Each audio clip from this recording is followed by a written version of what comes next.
Now, one of your quotes in the beginning, you said that the training was really tough, but once you got into combat, made the training look easy. Do you think that when you did get into combat, that you're relieved that that training helped you in what you needed to do? John, I think, without it, I think obviously without the training, you'd be totally lost. You'd be dead meat. I don't think anything can prepare you for combat.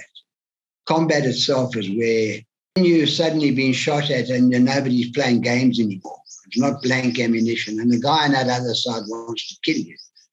Your mindset is nothing. No amount of training can really prepare you 100% for what it's like in a situation where you've got to try and defend your life, and you've got to take somebody else's life if it comes to it, and that is what you're trained to do. Insofar as sort of, you often hear people saying, if I'm hijacked, well, this is what I will do. And I would just keep quiet, because, I know that you can be trained to do things, and trained when you are suddenly faced with a situation that you're not expecting and it's potentially life-threatening.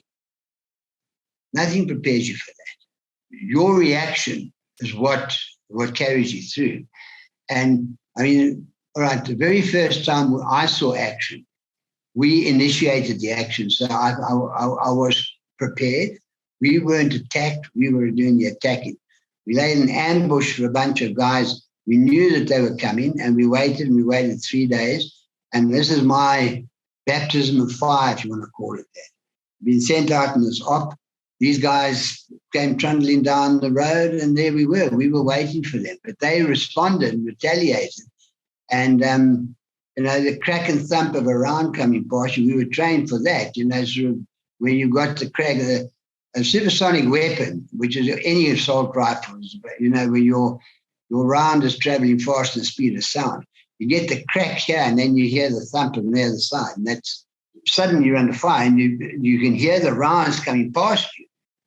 And it sounds as though they're being fired right next to you. That's the crack of the sound of the supersonic round going past, because it's breaking the speed of sound. So you're getting, almost as loud as the sound of the weapon being fired. When you're in the middle of a situation like that, everything becomes calm. Everything, your entire mindset just sort of changes into combat mode. I remember sitting there, and I was in my position, and we were waiting, and we could see them coming.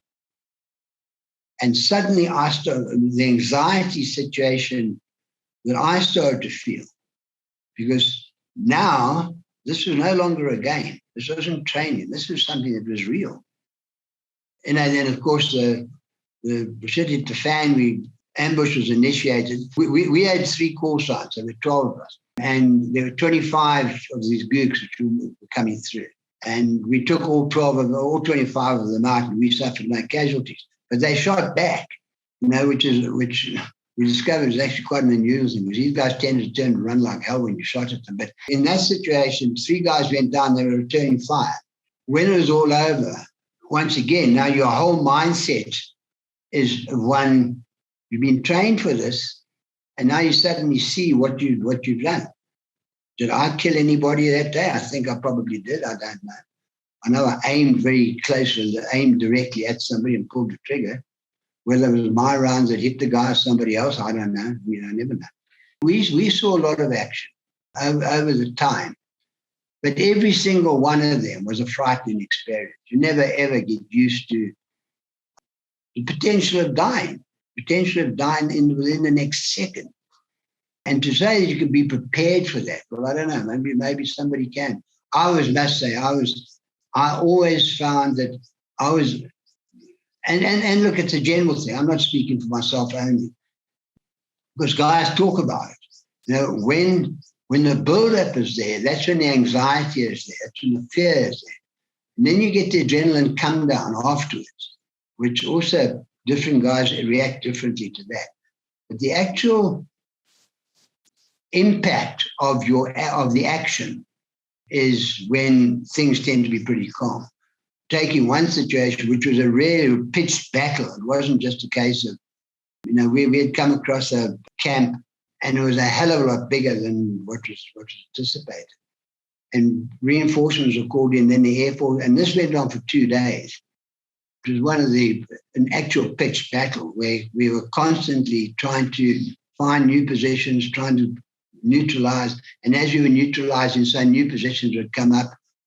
We were taking casualties, and that went on. And that was, as I said, probably about the longest sustained battle that we had certainly throughout my entire experience. It went on, and eventually we were able to take the position that we were after. There's a nickname of the Monte Cassino because these guys were on the top of a hill, and we were trying to take the hill. And I suppose every soldier who's ever been in combat will have their own stories to tell and their own emotions and their own way of dealing with it. The circumstances might be similar in some cases, but they're always different. To say that training prepares you for combat, yes, I think to a degree it does, but it might prepare you physically, but emotionally and mentally and so on. I don't think there's anything that can really match to what the real thing is. And Ian, how did you deal with it afterwards? Because it must have been, when you came off that adrenaline, that whole terrifying thing. It becomes a way of life, John. We weren't out in battle every day. And most of the times that we went out to go and do the job that we were doing, we were going as the aggressor. We were very, very rarely in defense. A lot of the internal units, the guys like Part 2, which is a police anti-terrorist unit, a lot of the territorial forces who were actually on patrol, and they used to go and patrol areas. They were frequently ambushed by the bad guys. The only time we ever ran into an ambush was when we were in a vehicle convoy and we were going down to Chipinga, or Middle Sabi, which is quite close by. We were going just south of Mtali, and we were in a vehicle convoy driving. We were ambushed and lost one guy, and another guy was wounded in that ambush. But our training was such, it kicked in straight away because everybody, the vehicles were all bomb shells. Everybody was out into their formations, and we started to respond to that ambush. But true to form, when we got to the ambush post, it was empty. The bad guys had a full go, and then they'd run. And a tracker unit came in and eventually found them and took them out. But that was the only occasion that I was present when we were actually attacked. On every other occasion, we were doing the attacking. So you're always aware of the possibility of you walking into something. So you become very, very attuned to that. But the actual sort of coming away having lost 5 guys in a battle sort of thing where you were ambushed, that never happened to me. And it never happened with the SAS. There were times when we were ambushed. One of the advantages that we had in that particular war was the bad guys didn't know how to shoot. They always shoot. I say that. They obviously hit their target on occasions, but if they'd hit their target every time they pulled the trigger, we would have run out of men long, long before the war was over. Our training was exceptionally good against their training, which was exceptionally bad. They shall not grow old as we that are left grow old.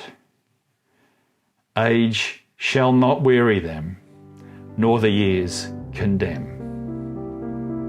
At the going down of the sun and in the morning, we will remember them.